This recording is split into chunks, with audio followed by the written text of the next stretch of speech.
How's everybody doing? It's Frankie O'Hearn, the Irritated Irishman. Today I'm going to talk about um, my opinions on bulletproof vest and when I used to do certain jobs, what I thought about the certain vests. So I'll tell you this: I gave away my tactical vest, which I didn't want to do at the time. Um, that vest was super expensive. Plus, it held a lot. It could hold both my both the Glocks. It could hold mace. It could hold everything. This is my old vest. But when I got this vest, I was 170 pounds. Actually, it was 168. But after all the surgeries and everything, but there's a lot of misconceptions about vest, and I think guys get way too comfortable when they own them. They feel invincible. A vest is definitely a requirement if you want to do certain jobs. Definitely. Probably the way I made most money was doing estate sale escorts for jewelry when they would go down to like the casinos or places like that, and they would have escorts. You'd get paid huge money per hour, cash. You'd get fed everything. So that was probably the best way. Bounties, I would say stay the fuck away from them if you can. Um, the reason is, well, there's a couple reasons. Depending on what town or what city you go into, you should always check in with the local police department. That's one. And a lot of towns or cities, they don't want you there if you don't check in. A lot of these guys don't check in. The difference between private security detail and a lot of the bounty guys is, you know, the the private security detail guys or private detectives or whatever else. Almost any of those guys, at least in like Jersey, New York, if you're registered with the state police, um, the bounty guys, most of them are, but some of them don't, and that's where the problem lies.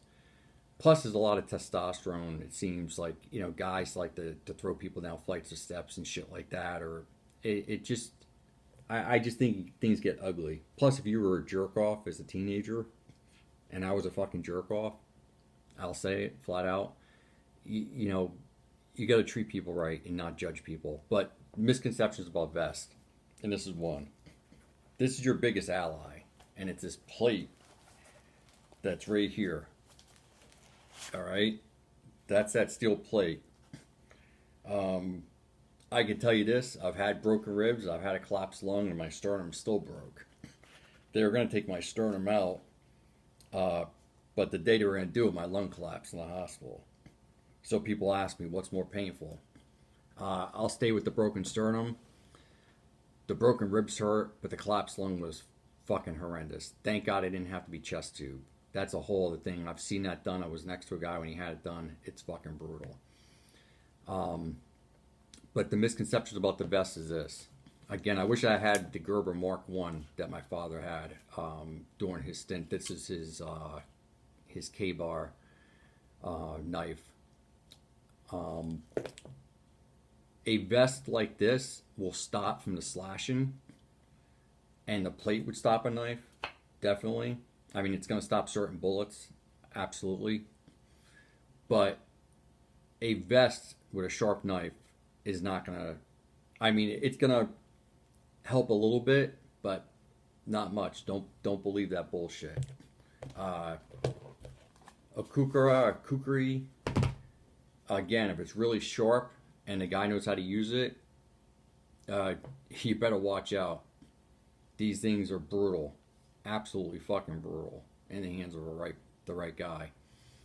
Something like this has become one of my favorite knives. I used to collect knives, amongst other things, but this is a Benchmade, and it's got the Basan uh, butterfly on it.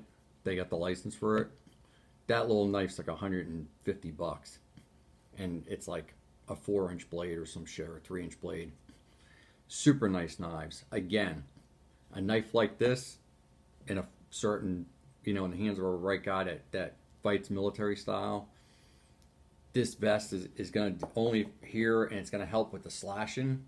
But if it gets you in the right place, it will help definitely. But again, don't think because you have a vest on something like a screwdriver that someone sharpens on like a flathead screwdriver. I got it right through the hand, right through the friggin' side of my hand with one of those, and it went right through like fucking butter. It went right through the side of my friggin' hand, out the other side, tore it to pieces. And luckily I was able to get it from the guy. But again, I would go with a tactical vest, a really good tactical vest. Reason is these things start to hurt when you run. They're very stiff. I can't hold anything on this vest. I haven't used it in years anyway, but if I wanted to, I can't hold anything on this vest. I would spend the extra couple $100, $200 now. If this was like $5, that thing was like $7. I'd spend the extra couple $100 and get one that holds your stuff that you need, whether it's an asp, whether it's a or the asp, hold it on the side of your leg, get a harness for it. Even certain guns, I used to have a harness holster for my thigh, and that was real comfortable. I know a lot of guys say they put ankle ones on. I don't like that. Just the amount of time to try to reach for it, or whatever kind of pants you're wearing. But the vest, I'd get a tactical one. Absolutely. I mean, everybody else can give me your opinions. Tell me what you think. If you experience the same thing. But I'm sure you guys will all agree if you wore one of these things, especially in the summer, even in the winter or fall, trying to run with one of these things on is it sucks. It gets uncomfortable after a while. But that's really it. I had that question posed to me. I gave away the tactical vest to someone that really needed it. And, I was happy to do so. Guys say 5 years, 6 years. I don't know. Keep your vest. If it's never had any damage done to it, fucking keep it. You know what it's really good for? Training with.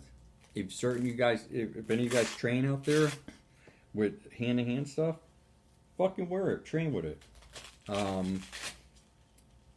It's a little bit more realistic, I think. Putting something on that you would wear to train with. But that's really it. So anyway, it's Frankie O'Hearn, the Irritated Irishman. And take care, all right?